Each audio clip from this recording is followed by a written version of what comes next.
Assalamualaikum warahmatullahi wabarakatuh. Baik lagi ke saya, ke Pak Ade. Jadi hari ini kita ke pertemuan keempat, membahas tentang animasi kembali. Ya, langsung saja ke materinya. Nah, di sini kita akan menggambar di era digital. Jadi di era modern ini sudah banyak kegiatan yang dicampuri dengan menggunakan teknologi. Salah satunya yaitu menggambar atau melukis.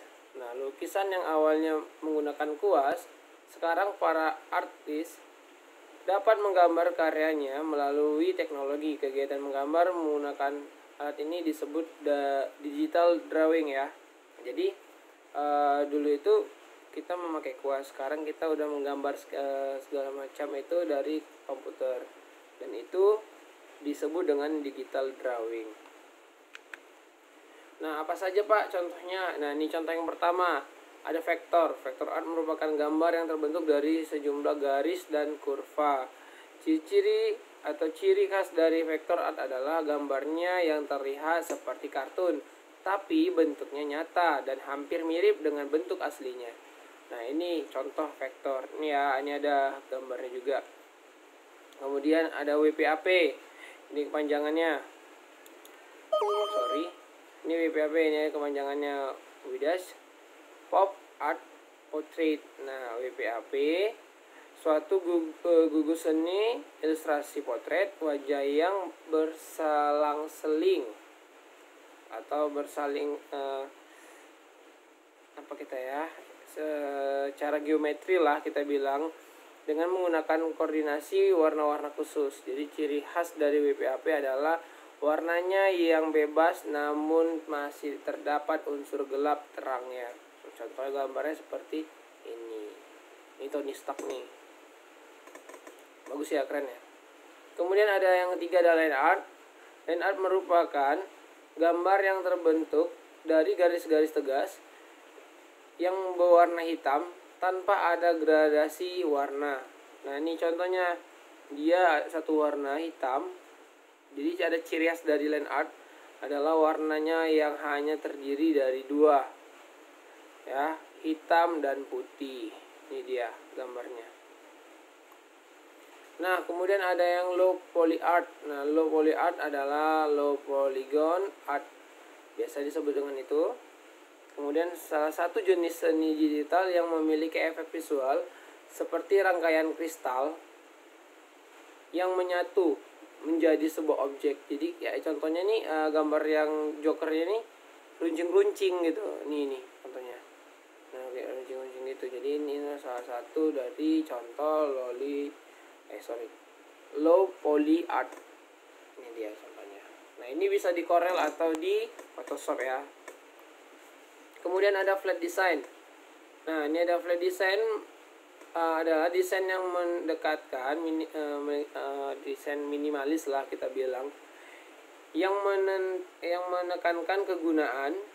Jadi menekan kegunaan ada artinya, dengan desain yang berisi tanpa ada bevel, bayangan, tekstur, fokus pada warna yang cerah dan ilustrasi dua dimensi.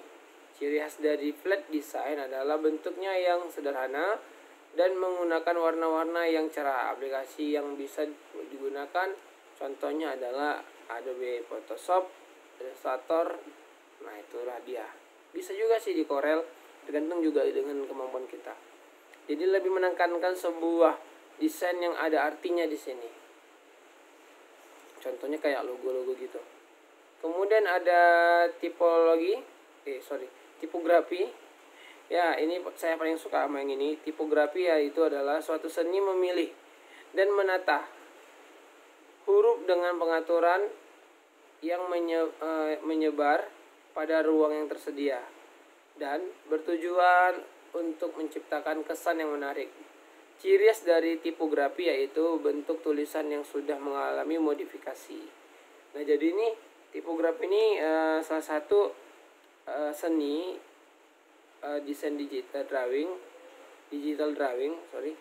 tapi hanya menggunakan teks saja. Jadi teksnya itu kalian ganti-ganti sesuai dengan font yang kalian suka. Kemudian kalian susun pada ruangnya, kalian acak pun susunnya nggak apa-apa. Yang penting ada kalimat-kalimat yang berarti di dalamnya. Itu paling penting ya. Kemudian ketujuh adalah foto manipulasi art.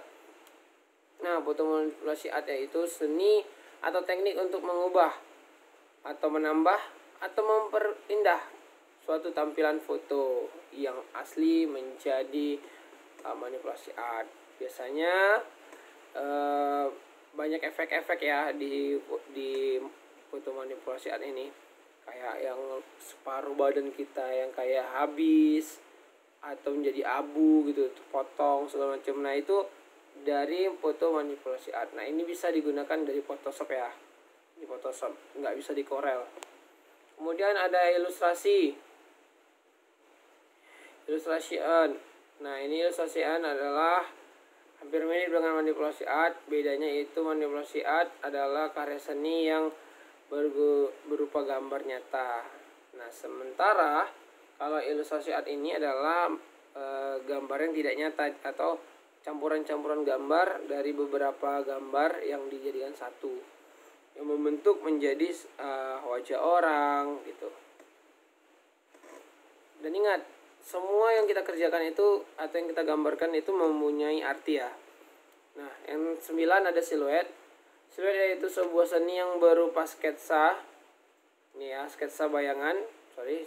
Berupa sketsa bayangan yang berbentuk sebuah objek. Jadi kita menggambarnya itu dari samping.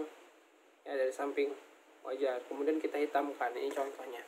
Ini bisa di Illustrator, Corel, dan Photoshop. Gampang. Kemudian ada karikatur. Ini paling saya suka juga. Karikatur adalah gambar dari objek yang konkret dengan cara melebih-lebihkan ciri khas objek tersebut.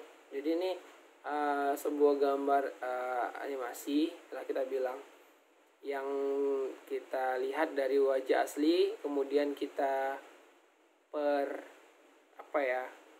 yang kita tambahkan seni di dalamnya. Jadi yang terkadang kepalanya kecil, cuma pipinya besar-besar, leher kecil, kupingnya besar gitu. Ini paling banyak digunakan seperti bentuk meme-meme. Ini ya, karikatur. Nah, sebelum kita masuk ke materi yang kelima, pertemuan kelima kita next nanti, saya harapkan kalian mempunyai